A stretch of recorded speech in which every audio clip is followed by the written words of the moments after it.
el Estado no es una empresa. El Estado tiene su fin llevar, en este caso, educación, salud, un bienestar, una calidad de vida al ciudadano. Particularmente creo que el Estado sí tiene que tener un rol. No un rol opresor, sino un rol regulador y con normas claras y facilitador de la inversión privada. Nadie invierte en un lugar donde no hay un posible retorno. Y ante aquellos que dirían no, que el Estado es un obstáculo, ¿existiría entonces la posibilidad de que solamente a través del libre mercado se puedan dar estos servicios? A través del libre mercado. ¿Y quién lo regula? La corrupción es un tema real. Y todos esos millones de soles que se han gastado, esa parte de si es que realmente funciona o no funciona, el impacto no es que llegue a 30.000 personas o 50.000 personas, sino ¿a cuántos beneficié, no? Beneficié y cómo cambié su estilo de vida. En ese sentido, macroeconómicamente, es decir, indicadores de inflación, de Producto Bruto Interno, de inversión, es un país que ha caminado gracias a la política económica, y acá hay que decirlo con todas sus letras, que se inicia con la Constitución del 93. Hemos funcionado gracias a esto, pero ¿cuánto tiempo más queda de piloto automático? No, yo creo que nada. Porque el Estado no está ejecutando políticas públicas adecuadas. Plata tienen. El problema es que no ejecutan. La gente se puede dar cuenta de cómo las políticas de comunicación de un gobierno tienen un impacto directo en el comportamiento de la gente.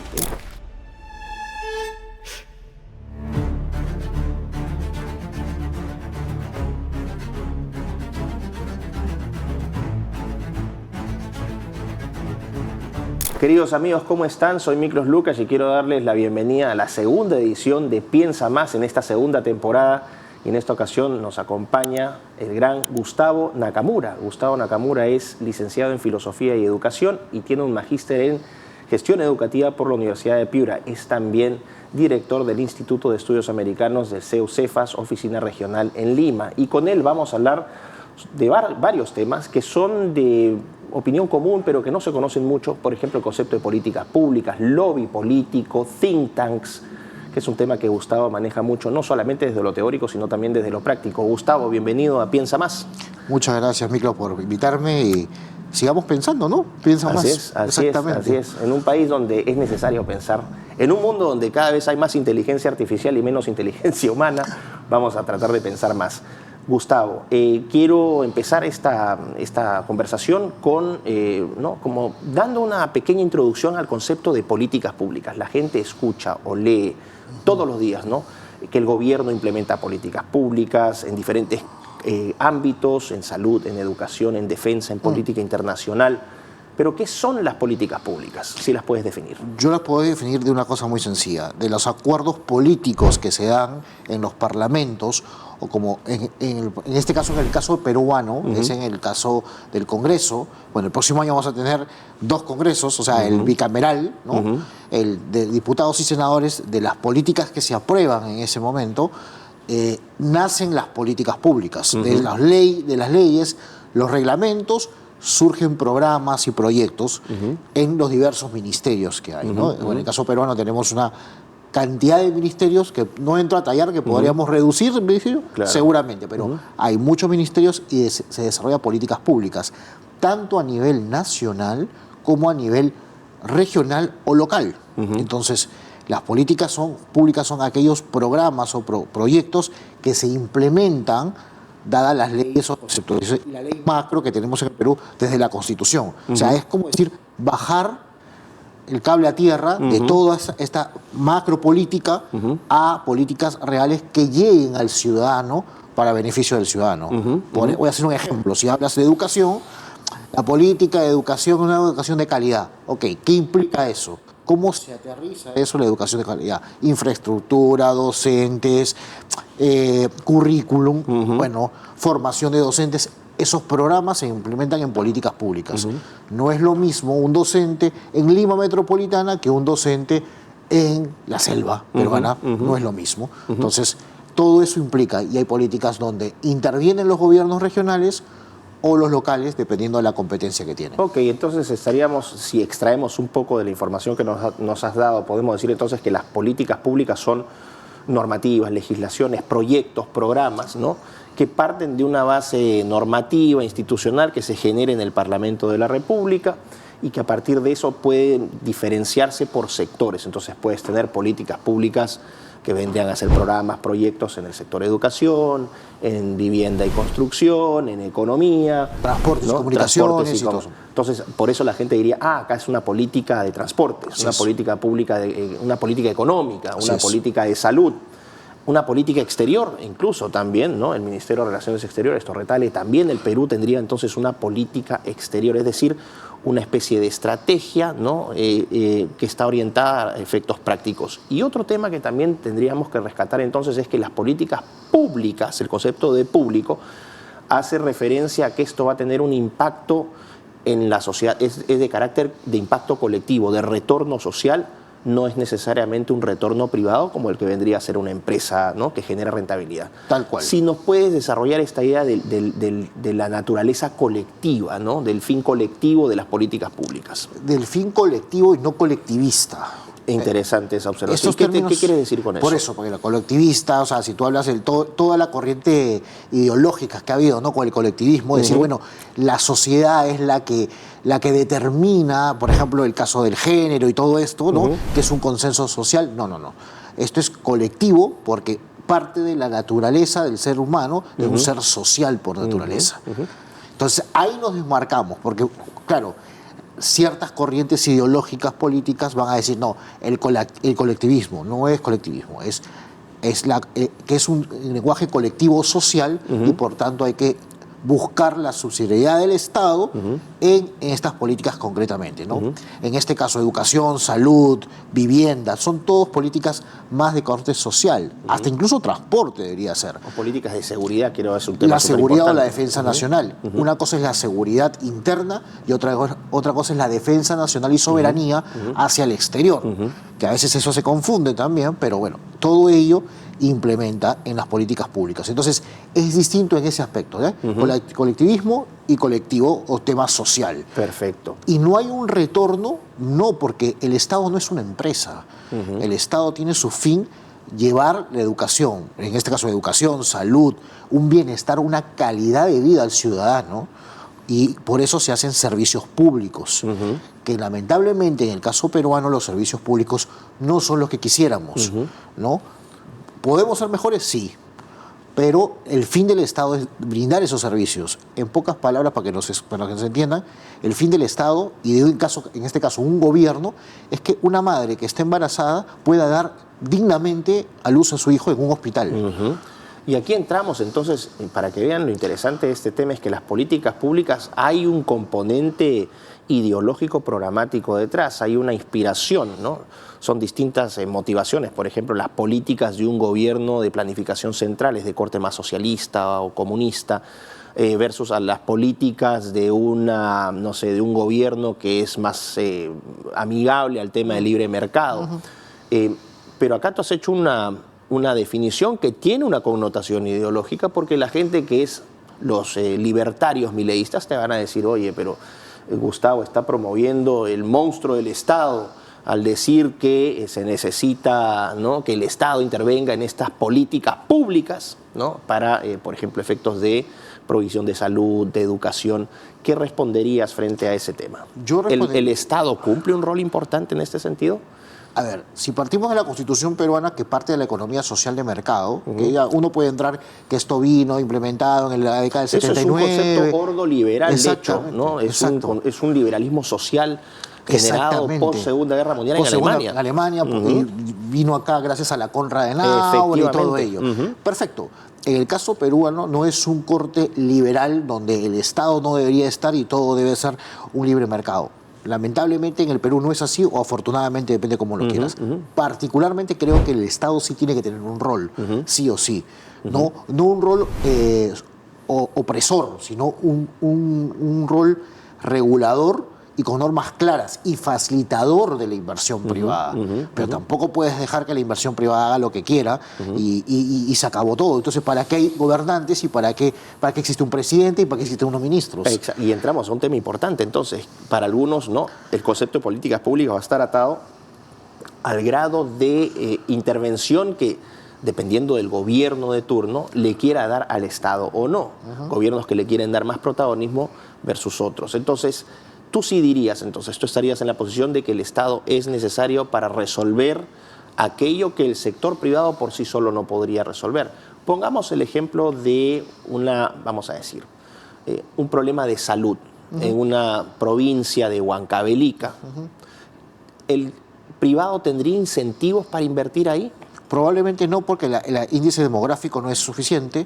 Uno, demografía. Dos, el nivel de inversión o el nivel de que tenga capacidad de pago. Efectivamente, Entonces, no la capacidad de nadie adquisición. invierte en un lugar donde no hay un posible retorno. En esos lugares donde tiene que ser mayor presencia es el Estado. Acceso, por ejemplo, de Medicamentos, de carreteras, salud, este tema de salud, atención médica primaria, que en el Perú es un desastre. Entonces, todo eso tiene que garantizar el Estado, porque para eso pagamos los impuestos. Y ante aquellos que dirían no, que el Estado es vamos a decir, un obstáculo, ¿existiría entonces la posibilidad de que solamente a través del libre mercado se puedan dar estos servicios? A través del libre mercado, ¿y quién lo regula? Que efectivamente, porque no podrían regularse ellos mismos porque no son parte interesada. Exacto. Entonces aquí Eres juez y parte a la vez. Efectivamente, entonces aquí estaríamos haciendo una crítica directa a las concepciones libertarias o liberales, vamos a decir, más liberales, más promercadistas, de que solamente la idea del mercado por sí solo puede resolver estos problemas. Esto no se ha demostrado nunca en la historia. Nunca en la historia, y creo que no se podría demostrar. ¿No? O sea, a ver, voy a poner un ejemplo. Tus lentes están ahí. Ponemos, yo también quiero ese lente, yo también quiero ese lente. La oferta y la demanda. ¿Okay? Está bien, lo podemos comprar. Pero al final tú lo compras y tú quieres hacer un reclamo sobre esto. ¿A quién vas? Efectivamente. No, pero acá libre mercado. O sea, a algún lugar tienes que ir. Que funcione o no funcione el lugar donde tú estás reclamando, esa es otra historia. El hecho que el funcionamiento no sea el adecuado o el buen desempeño de esa entidad no quiere decir que por eso no deba existir. Claro, ese es un punto muy importante que has señalado. Es decir, tenemos que ser críticos. A mí tampoco me gustan los estados elefantiásicos, burocráticos como el que tenemos aquí. ¿Cuánto se estima que es más de 1.100.000, 1.200.000 funcionarios públicos? Así es. O sea, ¿qué empresa te contrata 1.200.000? Ninguna. Entonces sí tenemos un problema de un Estado burocrático, ineficiente, mucha corrupción, pero yo estoy de acuerdo contigo, eso no implicaría eliminar la figura del Estado, porque ¿quién llena esa figura?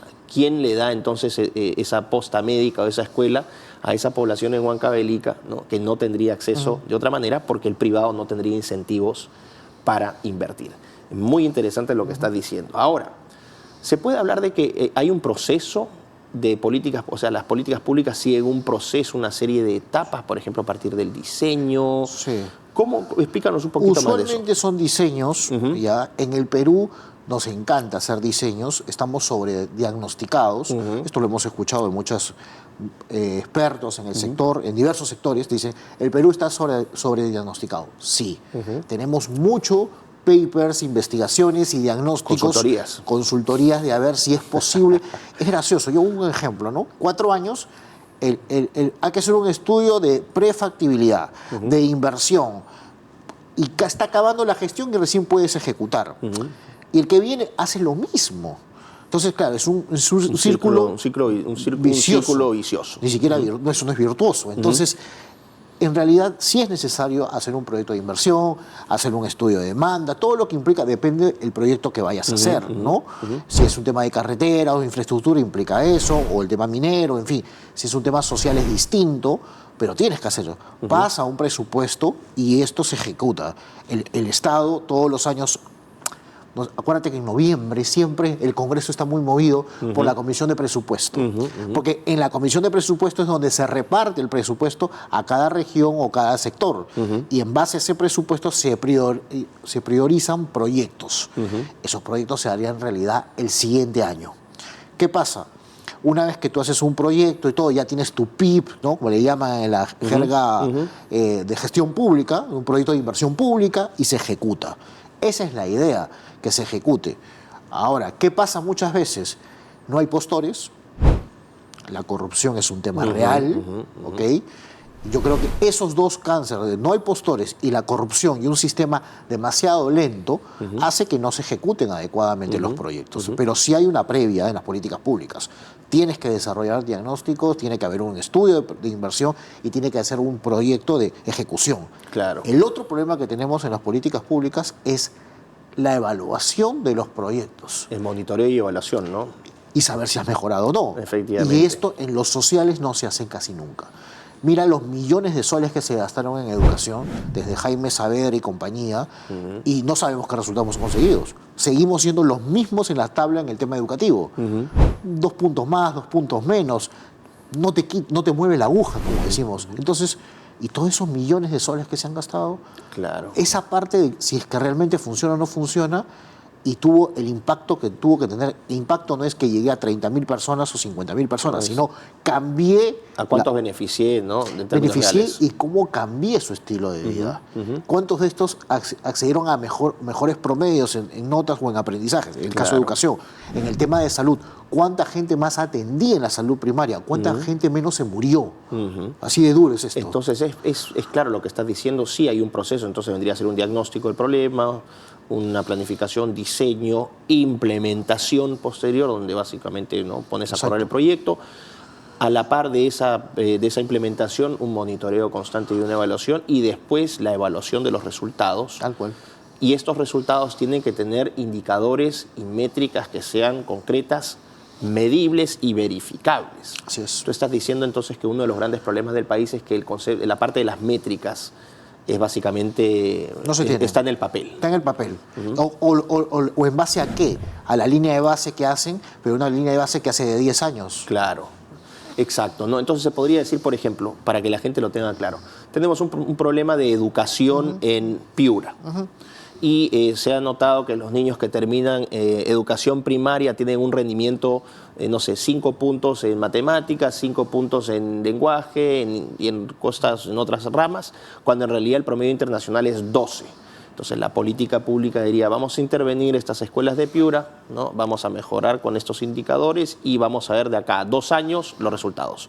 Eso sería una política pública educativa puesta en práctica. Puesta en práctica. Y sabiendo que muchas veces el sector privado, para que no nos digan que somos estadistas solamente queremos que el Estado, el sector privado apoya muchas cosas, esas iniciativas, que se sumen a la iniciativa de la política pública como país. Yo creo que esa es la forma del camino a avanzar. Es decir, una colaboración, ¿no? Las famosas Alianzas alianzas público-privadas, público-privadas. la responsabilidad social que hacen los empresarios, las grandes empresas o las pequeñas empresas, ¿por qué no? Eso es totalmente viable, pero que esté alineado a las políticas públicas. Claro. Por ejemplo, voy a hacer un claro ejemplo.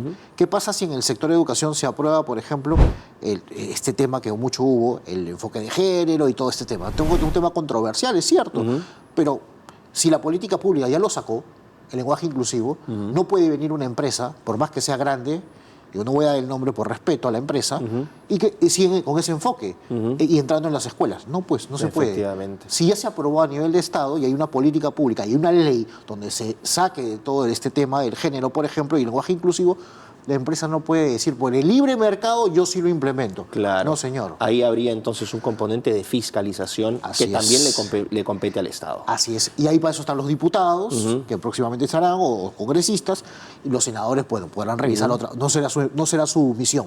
Pero los diputados ahí tienen su trabajo. Pasamos de 130 diputados a... Vamos a quedar por ahora 130. Hay Va a un seguir proyecto 130, que ok. parece que querían que sean mucho más. Yo creo que el país necesita mucho más. Por un pero es tema muy- de representatividad, Por tema de dices tú. representatividad y puede ser con el mismo presupuesto. Más diputados, menos trabajadores. ¿No? De repente con Sí, esto porque no suena popular, pero es mejor Los hacerlo peruanos así. están realmente hartos del Parlamento en cuanto a, vamos a decir, bueno, hay un componente mediático muy fuerte también de Es desprestigio, cierto, que es es muy cierto. cierto, ¿no? En todo el mundo, ¿ah? Efectivamente, pero sí, la gente te va a decir, pero bueno, estás tratando de aumentar la burocracia con más representantes. ¿Cuál sería el beneficio en este caso? Tener mayor diputados, tienes mayor representación, tienes mayor acceso. Diluyes el poder. Ojo, ahorita el poder está en 130. Nosotros tenemos una cantidad de diputados como si fuéramos República Dominicana. O Que sea, son República Dominicana tiene, creo que tú has estado por República Dominicana. En República Dominicana son 9, 8 millones de habitantes. Sí, claro. El Perú está casi a 35 millones. La Asamblea del Ecuador tiene la misma cantidad de diputados, tiene un poquito más que el Perú. Imposible, necesitamos mucho más diputados. Y todo el mundo dice, ¿de dónde sacamos ese presupuesto? No del Tesoro Público, sí del Tesoro Público que ya está presupuestado, y tengamos menos asesores. Y también pasaríamos a tener, regresamos a la bicameralidad, Sí. 60 senadores. 60 senadores. Sin desviarnos del tema que es políticas públicas, a la gente, ¿no? ¿Qué le puedes decir? ¿Cuál es la diferencia entre diputaciones y senados? Yo creo que la gente tiene que ser educada en esto, y te agradezco muy la pregunta, importante. porque el diputado, su función va a ser fiscalizar y hacer proyectos de ley. Y O sea, los que representar. van a hacer las leyes van a ser los Sí. diputados. Y los senadores van a revisarlas. Pero los senadores van a nombrar cargos públicos de alta envergadura, el BCR, la Junta Nacional de Justicia y todos estos organismos. Y solamente van a versar en estos 60 que tienen ciertos requisitos que los diputados no tienen. ¿No? La mayoría de los 45 años, A menos que hayan sido parlamentarios en a el menos que hayan periodo. sido parlamentarios anteriormente, pero que hayan sido diputados o parlamentarios, tienen un cierto requisito también. Entonces, todo eso favorece que un Senado sea mucho más reflexivo. Una cámara reflexiva le llaman. Ayuda en medio de esta crispación que hemos tenido en los últimos 10 años. Y la función del Senado justamente va a ser, concretamente, revisar las leyes, observarlas o no, o promulgarlas, y también va a ser la parte de elegir a los nuevos funcionarios de alta magnitud. El BCR no se puede jugar con... Claro. ¿no? O sea, Bueno, con todo ¿cuánto respeto, le queda lo a que pasa, Julio no, Velarde, pero ya no? le toca salir, Claro. pero más allá de eso, el nuevo Senado tendrá que buscar un nuevo director del BCR, el directorio, lo mismo pasa con la SUNAT, lo mismo va a pasar con la Junta O sea, los Nacional de organismos Justicia. reguladores, por supuesto. fiscalizadores, Y eso lo hace, no lo va a de hacer el control. Ejecutivo, ni el Legislativo diputado, sino lo va a hacer el Senado. Entonces, yo creo que va a haber un contrapeso adecuado para poder manejar adecuadamente el poder legislativo. Y nos abre entonces una interpretación de que realmente el poder que va, ¿no?, dentro de la bicameralidad y dentro del sistema político nacional, ejecutivo, legislativo y judicial, el Senado va a tener una función realmente clave entonces. Va a tener un poder muy fuerte en el Perú. Podríamos decir de manera informal, ¿no?, Sí. que sería vamos a decir, la cámara políticamente más fuerte. Va a ser definitivamente la Cámara más fuerte. La Cámara de Diputados es la Cámara de la crispación política, del debate político. Que retire la palabra, Exacto, no me ha ofendido, eso, el show. eso. Sí, porque eso es parte de la política. En toda la región es así. ¿no? Quisiéramos más niveles más alturados. Esperemos que en el Senado tengamos discursos mucho más sólidos y no... No le tengo mucha fe, honestamente. Pero bueno, y no hacer días de la papa, con todo el respeto que nos gusta Sí, la papa, sí. o sea, el día del chancho al palo, Claro. y cosas de estas, ¿no? Entonces, yo creo que el Senado tiene que trabajar de políticas realmente reales, duras, de reformas profundas. Y los van a dar diputados- los insumos para o sea, los diputados van a presentar los proyectos, los senadores van a decir va o no va, regresa a Cámara para que lo revisen, se aprueba o no aprueba, y de ahí entonces hay insumos para políticas públicas. Totalmente, de ahí va a salir políticas públicas, proyectos de ley, saldrán leyes que regularicen todo, cambios de políticas actuales y así sucesivamente. Entonces, todos los ministerios tendrán que trabajar de acuerdo a estos proyectos de ley que salgan o leyes que salgan y a los acuerdos y proyectos que implementen en políticas públicas. Y estaríamos hablando, ya hemos visto qué son las políticas públicas, hemos visto más o menos, ¿no?, qué rol juegan dentro de un Estado, qué función tienen, hemos visto también un poco los procesos. Podríamos hablar ahora de tipos de políticas públicas, ¿no? Podemos tener políticas públicas distributivas, redistributivas, inclusivas. Uno le puede poner el apellido que quiera a la política, ¿no? Sí. ¿A qué apuntan las políticas en el Perú, por lo menos? ¿Cuáles son las políticas que tú sientes son prioritarias o más importantes? Yo creo que en el Perú lo más importante ahorita es el tema económico, es la O sea, la princesa, política ¿no? económica. La política económica en el Perú, macroeconómica, hay que decirlo, porque la pequeña está golpeada. Si nos puedes hacer una distinción Sí. para la gente que no entiende, ¿cuál es la diferencia entre una política macroeconómica y una política microeconómica? Macroeconómica que tiene que ver con proyectos inmensos generales, ¿no? O con desarrollos económicos bilaterales o multilaterales. La microeconomía es la que tú y yo hacemos. La del emprendedor, Cuando nos la vamos de a la tomar un pollería a la café, brasa. el pollo a la brasa, te vas al mercado La y combi. compras, el transporte público, ¿no? El taxi. Esa es la microeconomía. Pero ese es el 85% o 90% del país Claro. que mueve la economía del Perú. Sí, bueno, recuerdo una cifra, no sé si esté actualizada, pero más o menos hay más de 4 millones de unidades empresariales. Sí. En el país, entre los cuales el 97-98% son micro y pequeña empresa. Sí. Es decir, la economía del Perú está movida Por ellos. por los, ¿no? Tal cual. por los Por los por todos. los bodegueros, o sea, la gente chiquita, ¿no? Exacto. Y tenemos un cierto número de empresas grandes que se consideran a partir de 10.000 a más trabajadores. Y aquí también entraríamos a un tema interesante. Las que tributan son las grandotas, que son poquitas, y abajo no tenemos una recaudación importante. Y ahí entramos a política tributaria. Así es. Que eso hace la SUNAT, ¿no? Todos los que trabajamos nos descuentan, ¿no? Y los que tenemos cuarta o quinta categoría pagamos doble impuesto, ¿no? Y si tenemos el gusto de trabajar en otros países, pagamos impuestos en ese país también y lo descontamos de aquí si hay tratado. Porque si no hay tratado, te descuentan en los dos y fuiste. Esa es la realidad. Claro. Entonces, pero esos tributos sirven justamente para implementar políticas públicas. Porque quien genera riqueza es la empresa privada. Claro. Esa empresa privada que paga tributos traerá como consecuencia el presupuesto público, porque el Estado no genera riqueza. En eso sí coincido con los libertarios, si quieres, es verdad, pero necesitas un Estado que la ejecute. Y que la ejecute bien o no es otra historia, pero Claro. la que tiene que ejecutar. Entonces, es el empresariado, es la empresa grande, realmente, y esta microempresa, en estas tributaciones que hacemos nosotros del IGB que pagamos y todo, desde que compras el pan y todo, hace que se mueva la economía peruana. Y obviamente tengamos los recursos que el Perú tiene. Que como siempre tenemos plata. Claro. En el Perú no es un problema de recursos, ni naturales ni económicos. Tenemos un colchón de ahorro, creo que son 70.000 millones de Y dólares. la deuda externa es bajísima a comparación de todo el mundo. 38% del PBI. En la región la gente tiene 50, 70. Países como Grecia o Francia tienen sobre el 100%, Así es decir, es. deben todo lo que han generado en el Así año. es. O sea, el Perú es un país que, en ese sentido, macroeconómicamente, es decir, indicadores Así es. de inflación, de Producto Bruto Interno, de inversión, es un país que ha caminado, ¿no? Y atrae. Gracias a la política económica, y acá hay que decirlo con todas sus letras, que se inicia con la Constitución del 93. Sí, correctamente. Es decir, y ahí está el famoso concepto de piloto automático que la Exacto. gente ha escuchado, ¿no? Sí.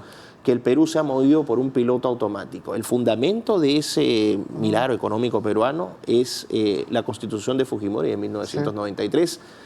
Y la gente está diciendo, bueno, hemos funcionado gracias a esto, pero ¿cuánto tiempo más queda de piloto automático? No, yo creo que ya nada. Política económica nuevamente. ¿Qué Solamente hacemos? macroeconómica, pero la gente no come con la macroeconomía, Miklos.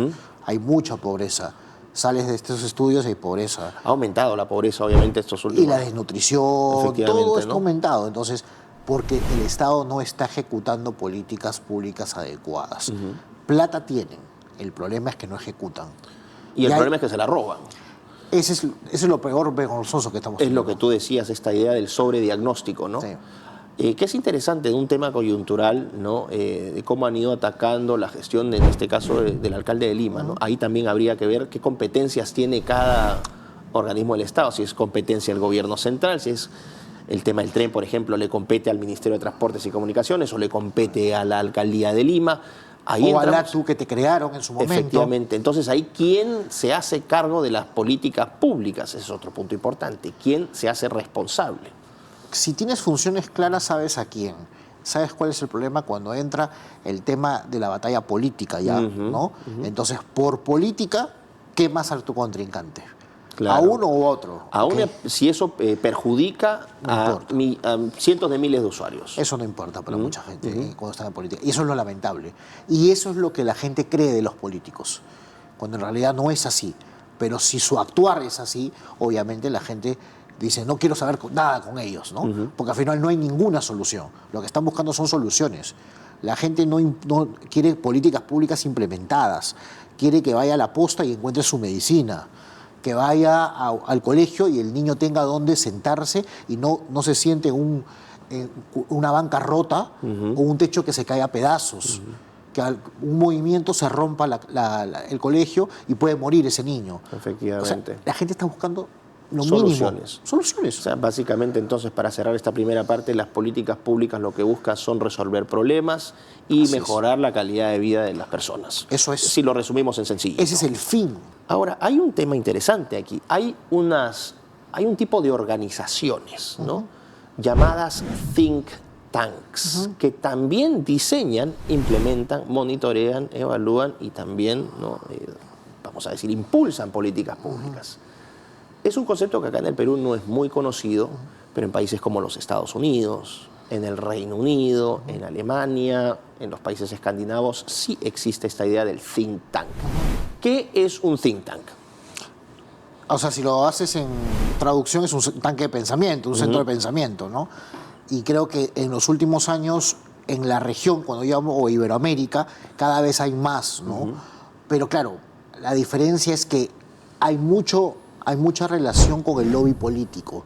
Mucha gente cree que los think tanks son lugares de lobby político, ¿no? Y lobby político para beneficios particulares, ¿no? Entonces, ese concepto que tú has hablado se ha comenzado a desvirtuar en algunos lugares, ¿no?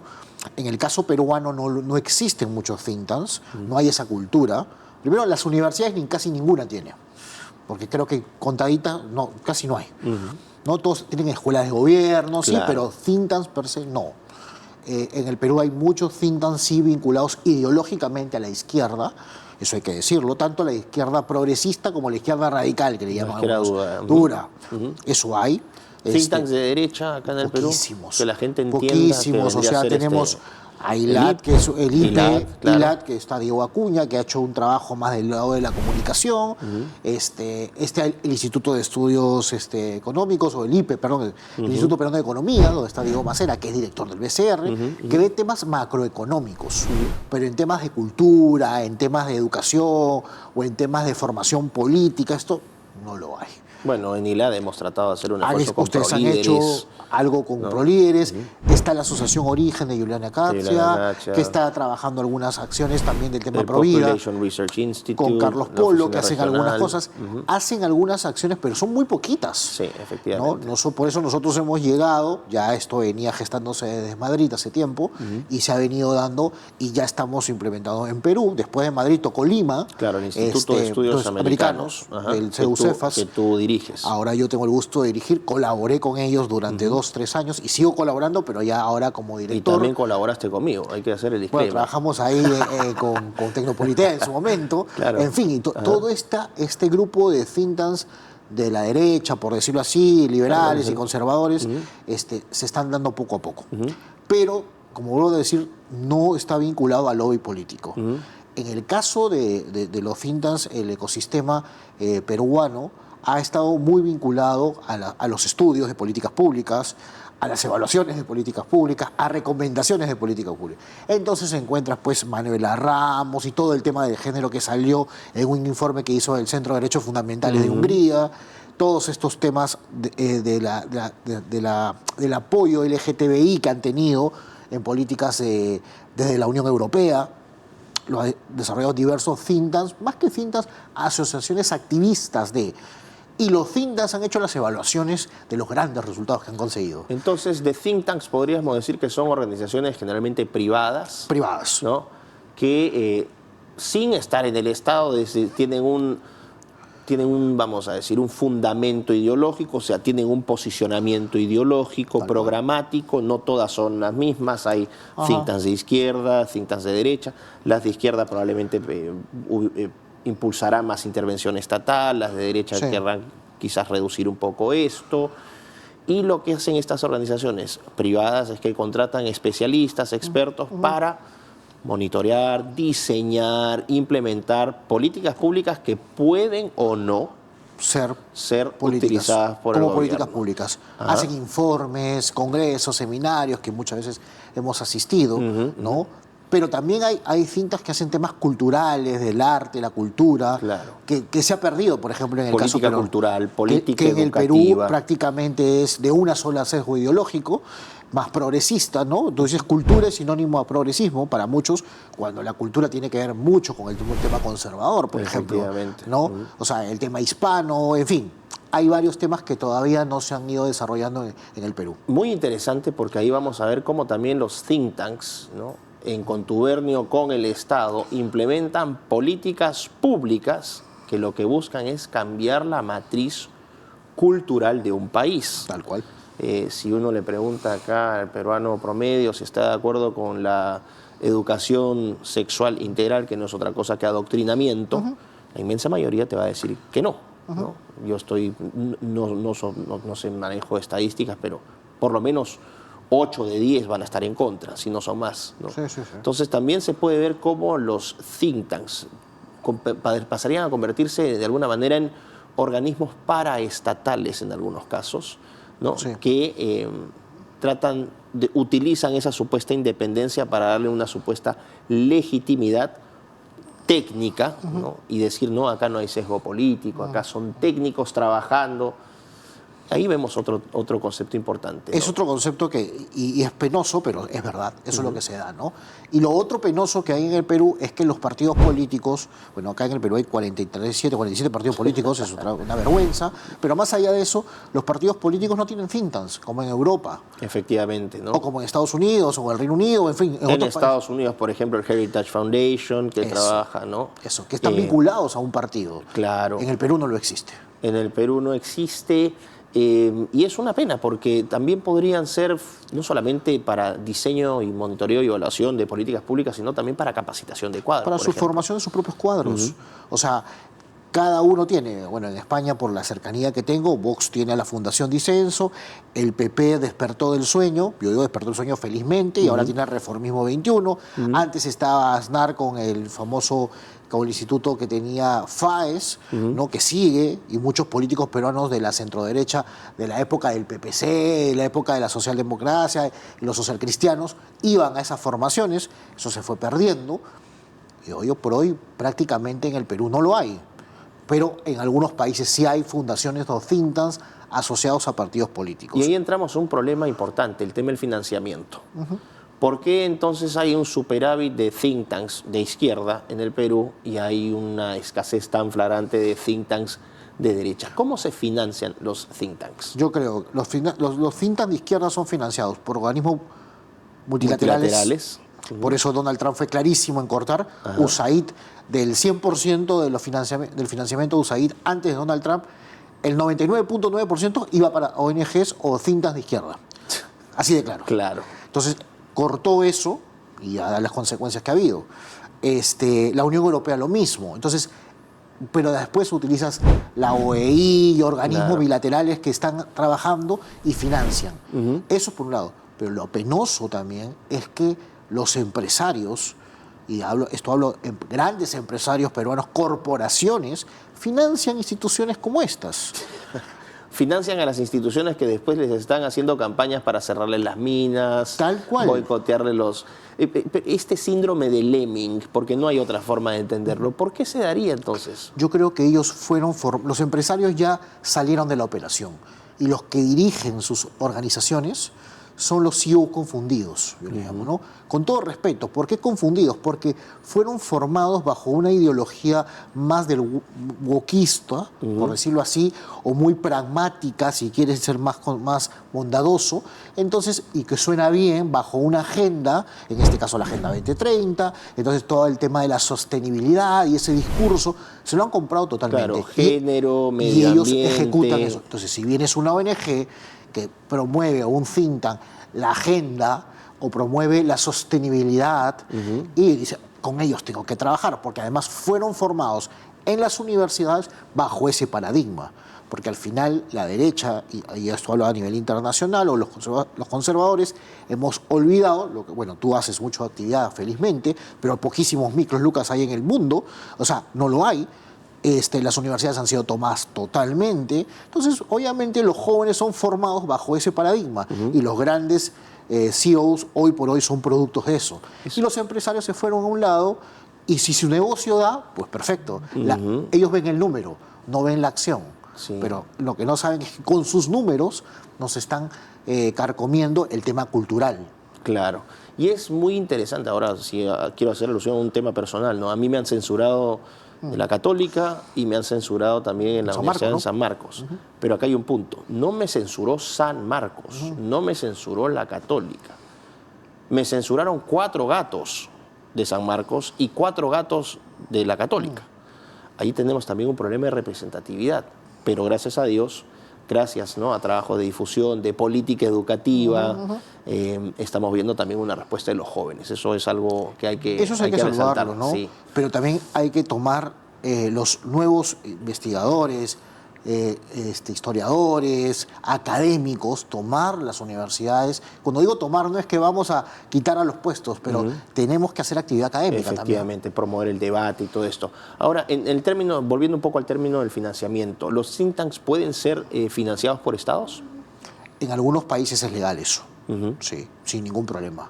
Sí, en el Perú la regulación no puede hacerlo. Que es también otra fuente de financiamiento importante que han tenido. Es gracioso, ¿no? Porque la gente al final diría, aquellos que pagan impuestos y que están, por ejemplo, en contra de la ideología de género, su dinero está siendo desperdiciado en think tanks, ¿no?, en organizaciones que promueven estas políticas basura en nuestro país, ¿no? Entonces ahí, para que la gente se dé cuenta también del ciclo, cómo a través de lo legal les están sacando la vuelta. Lo que pasa es que los think tanks han generado, primero, la academia. La academia trae funcionarios públicos y CEOs, que son los que van a emanar proyectos o leyes o políticas los públicas. Chief Executive Officers, que son los gerentes generales. Así es, que van a generar financiamiento para ellos mismos, porque fueron formados bajo una ideología en la universidad. Y además tienes políticos que son formados bajo esa ideología. Entonces el círculo va y regresa el recurso. Y aparentan de transparencia, pero es un tema que lo han trabajado en los últimos 30 años. Nosotros hemos vivido ese esplendor en la época de Humala y en la época de PPK. Claro. Ahí ha sido el apogeo total de ellos.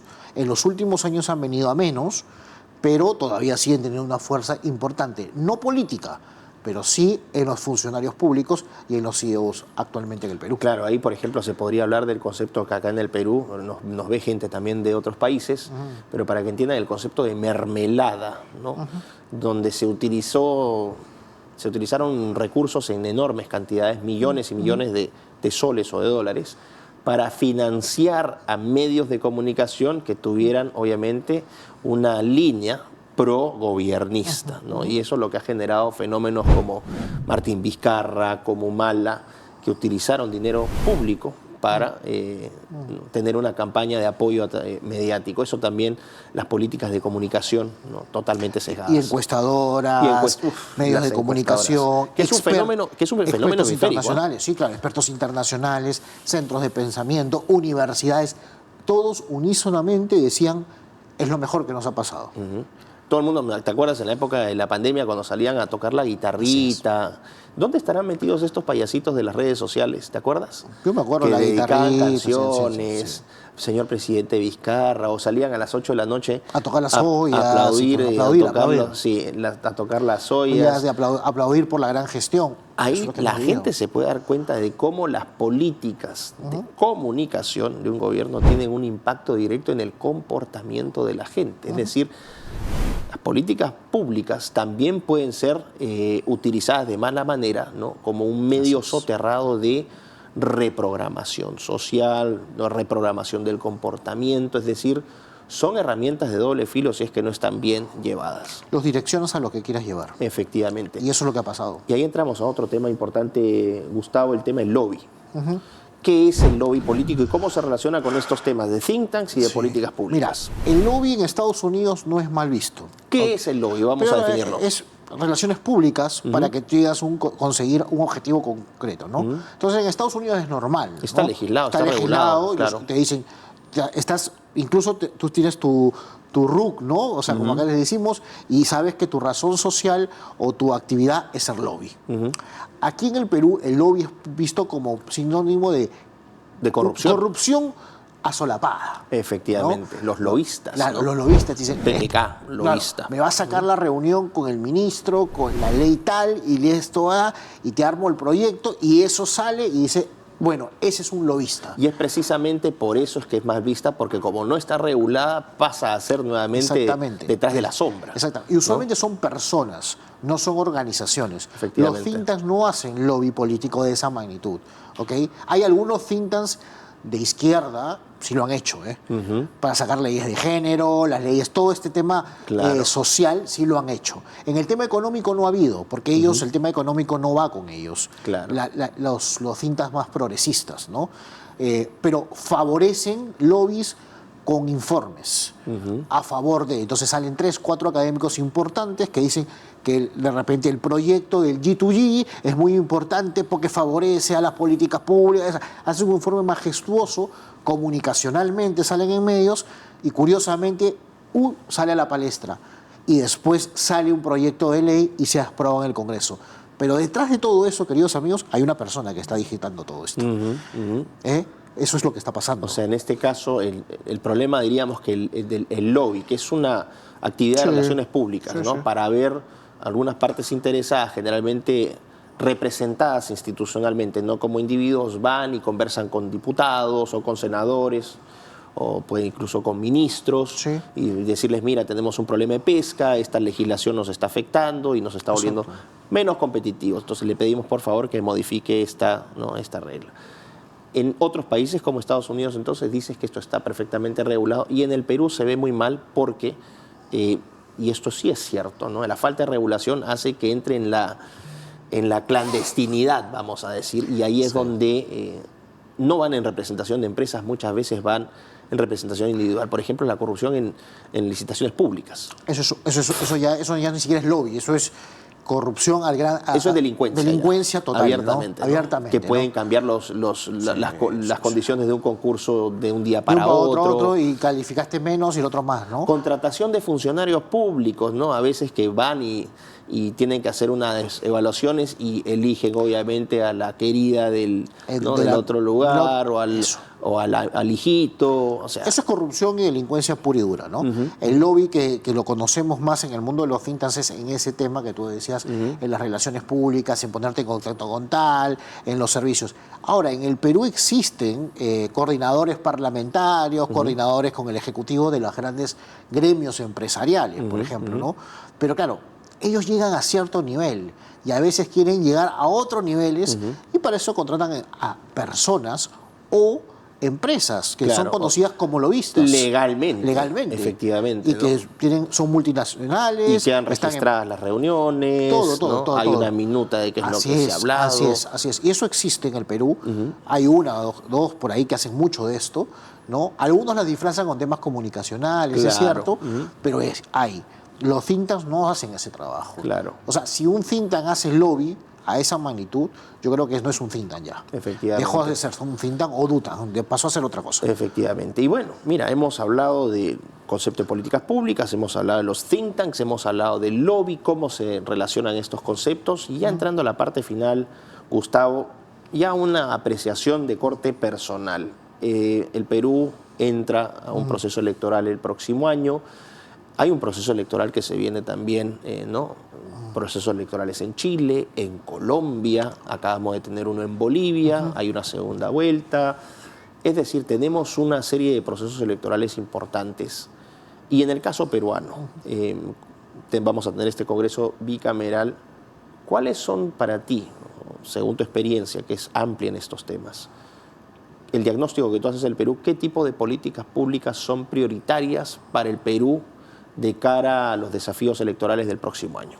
Yo creo que hay dos temas, ¿ya? Uno es el tema de la seguridad, todo el mundo lo dice, el país se desangra. En ese sentido, la gente tiene miedo.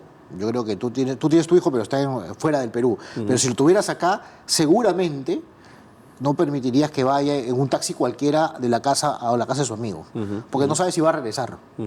Esa es la realidad. Y yo te hablo de taxi. Imagínate, la gran mayoría toma transporte público. Una niña en transporte público, mira, cualquier cosa, ¿ok? Eso es un tema urgente. O sea, el tema de seguridad interna doméstica es Y eso no solamente compete al gobierno central, sino a los regionales y municipales. Claro, O sea, es en toda escala. Claro, lo que pasa es que muchos alcaldes, no, en general digo, porque se ponen de costado. No, es que el ministro del Interior, un momentito, usted tiene la seguridad de su distrito. Claro. Para eso es autoridad. Entonces, el próximo año tenemos elecciones generales y municipales y regionales. Ojo. Entonces, yo creo que la seguridad es un tema. Y segundo tema es el tema económico. También. Sí o sí, el tema económico va a ser un tema importantísimo y cuando hablo de economía hablo de proyectos de inversión, atraer inversión, obras públicas y todo eso va a ser el tema. Yo creo que son los dos primeros temas que están en el tintero. Seguridad y economía. Y economía van a ser los temas que van a discutir mucho y después hablaremos ya sobre educación, sobre salud y algunos temas más.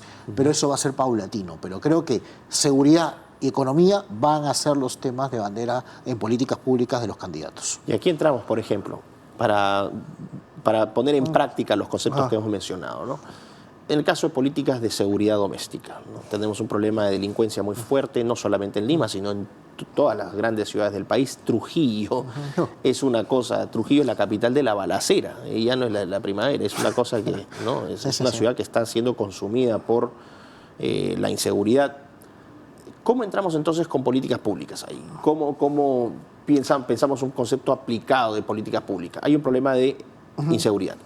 ¿Cómo tallamos con políticas públicas eso? Por ejemplo, si los serenazgos van a utilizar armas letales o no letales, o qué tipo de ellos. Eso es una política que tiene que tratarse sí o sí. Es una política pública, ¿no? Tal cual.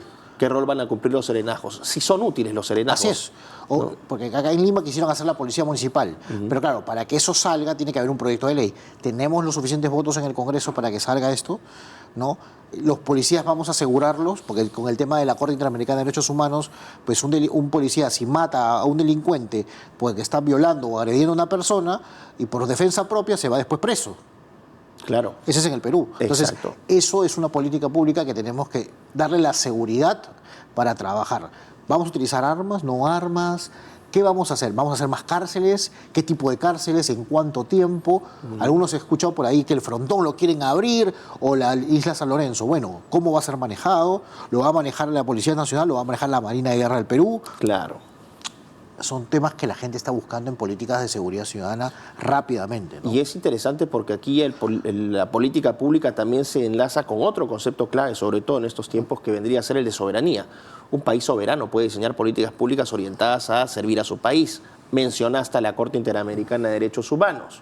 Hay una pugna importante, Total. ¿no? Yo creo que es un sentimiento nacional salir de esa corte, ¿no? Que no es solamente un sentimiento compartido en el Perú, es un sentimiento compartido en otros países, efectivamente. Entonces, pero ahí vemos cómo el concepto de soberanía también va atado a la libertad que tienen los países para diseñar, implementar, monitorar sus propias políticas públicas. ¿Qué ha pasado con el Perú en estos últimos años? Que creo que es un fenómeno hemisférico. Hemos ganado, hemos perdido soberanía, tenemos la capacidad todavía de diseñar nuestras propias políticas públicas. Yo creo que en soberanía en el Perú lo hemos reducido a cuando juega Perú, cuando estamos jugando bien en el Mundial, ¿no? Todos sentíamos el orgullo. La soberanía lo hemos asociado al patriotismo, pero mediático del fútbol, o nos va bien en algo, o a la gastronomía. No, la soberanía nacional, eso no es. Eso es parte, si quieres. Que te sientas orgulloso y cantes el himno nacional comiendo un ceviche cuando juega el Perú, perfecto, me alegra mucho. Pero eso no es soberanía solamente. Soberanía va mucho más allá. ¿Cómo estamos manejando las fronteras? La relación con los países hermanos. Países hermanos sí, porque compartimos una misma cultura, todo lo que quieras. Pero al final es otro país también. Entonces también tenemos que aprender a convivir con ellos. La soberanía va con ello. La soberanía también va en el aspecto incluso cultural e identitario del peruano. O sea, en los últimos años el tema peruano lo realzamos otra vez por el gastronómico o por el tema deportivo. Pero el Perú es mucho más rico que eso. Claro, obvio. Ha habido intelectuales, culturalmente, la diversidad que tenemos de culturas dentro de un mismo territorio. O sea, entonces todo eso no lo hemos resaltado, que también tiene que ver con el orgullo y la identidad nacional y con la soberanía Claro. nacional. no solamente basta que el 28 de julio cantemos el himno o escuchemos a la presidenta 5 horas o 4 horas. Bueno, si es que quieres escucharla. Cerrar con un Vamos dato allá. interesante. Cerrar con un dato interesante. Vi una estadística, una encuesta hace un par de semanas. Por ejemplo, ¿qué impacto va a tener la inmigración venezolana en el Perú? Ya los venezolanos tienen una población mayor que Arequipa. Así es. Es decir, esto sí o sí va a tener un impacto cultural muy grande en el país. Ya lo está teniendo, pero en los próximos años se va a manifestar aún más. Y te interrumpo con los venezolanos rápidamente. Y va a ser así. En el 2031 muchos serán nacionales y van a elegir las elecciones municipales y regionales. Pero el caso venezolano, ya las ONG o think tanks de izquierda o progresistas están trabajando con ellos. Claro. Hace muchos años, por el tema de la migración, el acoso y todo esto. Entonces, porque los fachos no te quieren. Entonces, eso es el discurso que le están diciendo. Entonces, sobre esos 1,5 millones de venezolanos que ya están interviniendo en las ONGs, la pregunta es, ¿a dónde va a migrar su voto? Claro, efectivamente. Para los partidos políticos de derecha. Pues ha habido un calentamiento ahí ya político previo, por ejemplo, esta disputa entre Susel Paredes y Alejandro Muñante, ¿no? Esta declaración de terrorismo urbano, que yo estoy de acuerdo, ¿no? Versus, ¿no?, que aquí no pasa nada y estamos todos bien. Pero sí va a haber un impacto importante. Obviamente es señalar que la inmensa mayoría de la comunidad venezolana en el Perú es... ¿no? Construye, aporta, por supuesto. Pero lamentablemente tienen un número de personas que son realmente indeseables y que han hecho mucho daño, como en todos lados. Pero ahí vamos a ver, por ejemplo, impactos culturales, ¿no? En términos gastronómicos, ¿no? Va a salir la arepa a la huancaína, la arepa con lomo saltado, que ya creo que ya está, ¿no? La arepa con tu lomito saltado. Efectivamente. Entonces, eso va a estar, eso es parte de la diversidad cultural. Y ahí entraríamos entonces, política migratoria, política cultural, ¿no? ¿Cómo hacemos?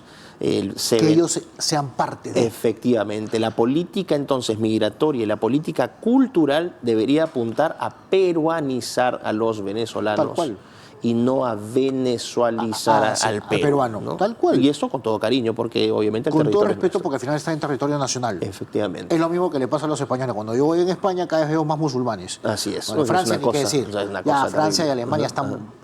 La verdad que ya están casi perdidos. Entonces la pregunta que les hago a los españoles siempre es, ustedes, lo clásico es, bueno, bienvenidos sus migrantes, seguro, pero que se españolicen, que se acostumbren a las costumbres de ustedes, no a las costumbres de ellos. Así es. Y después hacen guetos y toda esta cosa. Nosotros no tenemos eso, pero tenemos que saber que ellos se inserten en la cultura peruana. Efectivamente, para que sea una inmigración, para que sea una asimilación y no una invasión como es lo que ha ocurrido en Europa. Y eso es soberanía. Efectivamente, y eso requiere políticas públicas. Tal cual. Para hacer. Gustavo, ¿unas palabras de cierre? No, muchísimas gracias por invitarme, Miklos. Es un placer siempre conversar contigo. Y además siempre hemos estado en todos estos, en estas batallas de la vida. Detrás de cámaras. Detrás de cámara, trabajando, haciendo cosas. Ya sabes que el trabajo que hacemos y el trabajo que hago ya hace bastante tiempo, de una forma silenciosa, pero trabajando sostenidamente. Así es, y yo quiero hacer un comentario personal. Gustavo Nakamura es uno de esos peruanos que no suena en los medios, pero que aporta mucho al país. Es un peruano valioso y me precio de ser tu amigo, mi querido Gustavo, y me alegro que hayas compartido lo que sabes con nuestra audiencia, que espero que tenga un poquito más clara, ¿no?, esta idea de políticas públicas, estos conceptos, lobby, think tanks. Ha sido muy, muy ilustrativo, mi querido Gustavo, así que muchísimas gracias por estar presentes y con ustedes será hasta la próxima edición de Piensa Más aquí en Betel. Un fuerte abrazo.